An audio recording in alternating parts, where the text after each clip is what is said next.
Ce soir, c'est une occasion un petit peu exceptionnelle de rapprocher le droit, les mots, l'éloquence. Je crois que c'est important.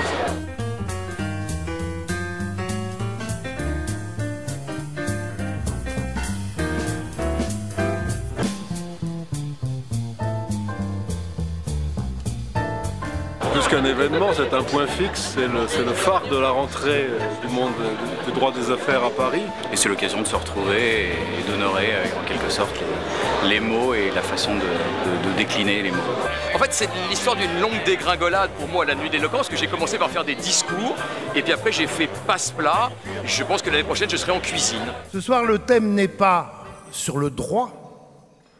Ce soir, le thème est sur l'éloquence politique, et sur la politique qui, comme chacun sait, est ou est supposée être une chose sérieuse.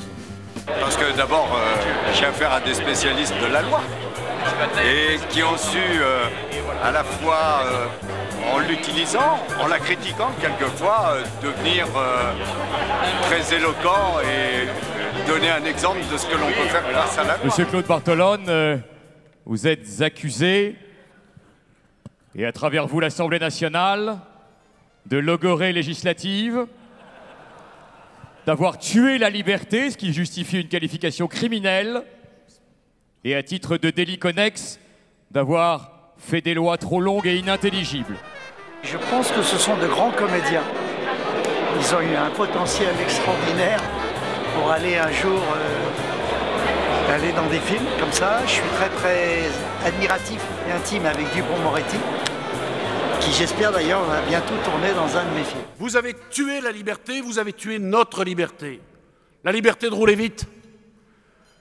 La liberté de penser ce que l'on veut.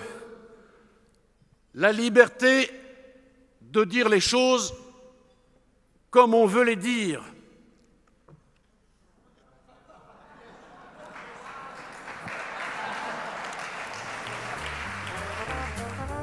Je suis là pour admirer nos grands ténors du barreau. Pour passer une bonne soirée, tout simplement. Et qu'en plus, je suis très curieux de voir l'éloquence des gens qui vont parler ce soir. Nous avons, ici ou là, à travers une multitude de prétoires, apporté l'explication de l'inexplicable, à tenter de faire admettre l'inadmissible. Où sont aujourd'hui, à part ceux que nous faisons, les discours où l'enjeu est la liberté, l'honneur, la fortune, la vie d'un homme? Tous les orateurs ont à faire oublier qu'ils sont ridicules, car ils s'approprient une parole qui leur a été simplement prêtée. J'adore tout ce qui est autour de la langue, de l'éloquence et généralement de l'humour, parce que ce qui est très gai dans cette soirée, c'est que personne ne se prend au sérieux et qu'en principe on rigole beaucoup. Arriver à déclamer comme je le fais sans point ni virgule, tel l'apnéiste qui bat le record, même si on lui a mis le scotch 10 mètres trop profond. Alors, la vérité, c'est que la différence entre l'éloquence politique et l'éloquence judiciaire, ah ben ça c'est parfait, ça, bravo. Oh putain, c'est le pompon. Excusez-moi. Oui. Non, là, non, Christiane, non, écoute, là, je suis en plein one-man, là. Monsieur Baroin, approchez-vous. Acceptez-vous cette commission d'office? Monsieur le Président Bartolone, un petit peu de calme, s'il vous plaît. Je suis à vos côtés, je vais faire tout ce que je peux.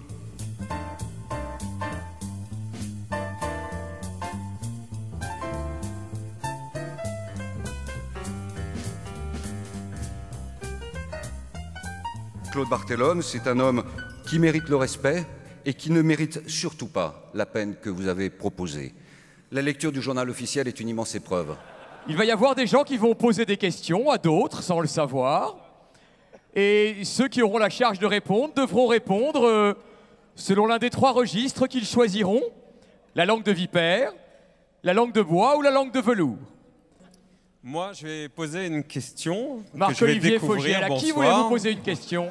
À Bernard Kouchner. Une question qui sera, à mon avis, difficile pour lui. Vaut-il mieux passer une soirée avec Nicolas Sarkozy, Bernard, ou avec François Hollande? Francis Spinner, j'ai une question pour toi. Que faut-il penser du classement de GQ des avocats les plus puissants de France? Point d'interrogation. Moi, personnellement, il m'amuse. Et comme il faut être langue de pute jusqu'au bout et qu'il faut savoir se faire des amis, l'idée d'être engagé dans une course titanesque derrière Maître Coubi pour figurer dans ce classement me laisse rêveur, et je laisse à ceux qui ont cette immense ambition le soin d'y rester. Je n'y étais pas et je souhaite ne pas l'être, mais je souhaite bonne chance à ceux qui voudront l'être. Ça permet, un soir de nuit d'éloquence, d'avoir un sujet de conversation totalement inutile. Il faudrait se mettre d'accord. Ou bien on est écrivain, ou bien on est avocat. L'avocasserie se glisse partout. Discourir, pérorer, plaider, s'occuper d'impôts, de douanes, de lois, de paix, de guerre, crier contre tous les filous, s'apitoyer sur chaque innocent qu'on tue, sur chaque chien qu'on écrase, mais comme si les écrivains étaient venus pour cela au monde, nom de Dieu.